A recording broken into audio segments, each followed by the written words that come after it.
Ayun mga boss, meron pong dinala sa atin dito na Nissan Sentra B14 Series 3. Actually matagal na itong gustong dalhin dito, kaya lang lagi tayong puno. Matagal na daw nakatenga to.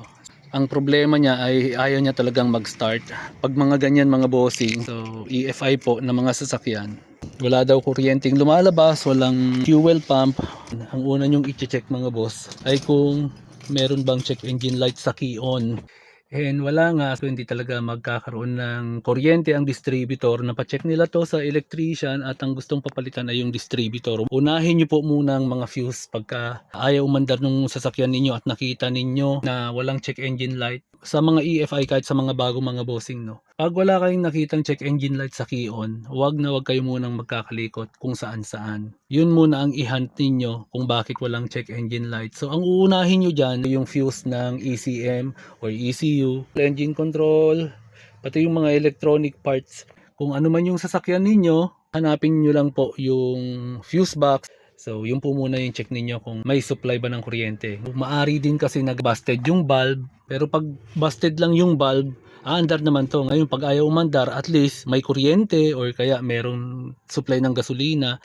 Pero pwede nyo naman din i-check mga bossing kung valve lang yan o hindi. So kung buo yung valve, ibig sabihin talagang hindi niya makontak yung ECU at hindi po mapapaandar yan kahit anong gawin natin.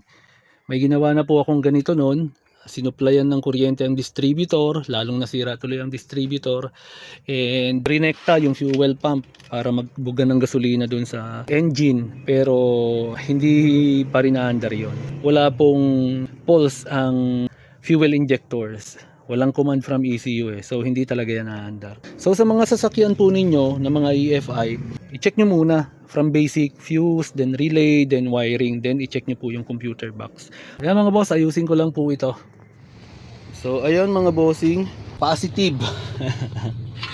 Yan, sunog yung kanyang ECU, ano? Yung mga gantong ano po, pag-iitim sa housing niya, sa cover niya ay sign ng pag-iinit. Pero kadalasan may nasunog na. Ito naman halatang sunog na. Nandito ang kanyang sunog. Ito. Ayun pa, lumobo na. Buti na lang meron tayong ECU dito pang Nissan Sentra Series 3 B14. May kulang din na relay. Siyempre nilagyan na natin. And bago natin isalpak yung bagong ECU mga bossing, dapat i-check natin maigi yung wiring. So pinagtatanggal ko muna lahat ng nakatap sa kanya na hindi pamilyar. Chinek ko munang maigi kung may grounded, kung may nagkukos ng short circuit para sigurado. Kasi baka mamaya masunog din yung ECU natin, mahirap na. So ayun po, bago tayo magsalpak ng bagong ECU, check muna natin maigi ang electrical wiring para sigurado. Magastos po yan pagka salpak lang tayo ng salpak. So tignan natin kung lalabas na yung check engine light mga boss. Pag lumabas na yon, try natin paandarin. Ayan. So ayan, lumabas na yung check engine light nya. I-try natin mga boss kung aandar na siya. Uy, one click, ayan. So andar na siya mga bossing. Ayusin ko na lang yung kanyang distributor dahil naglilik. Cause din po yun ng pagtirik na lang bigla. Again, paalala po mga bossing, pagka sasalpak kayo ng bagong ECU, unahin nyo muna lagi yung electrical wiring nya. Baka mamaya masunog din yung ECU ninyo. So make sure na maibalik natin sa stock wiring muna. So ayun mga bossing,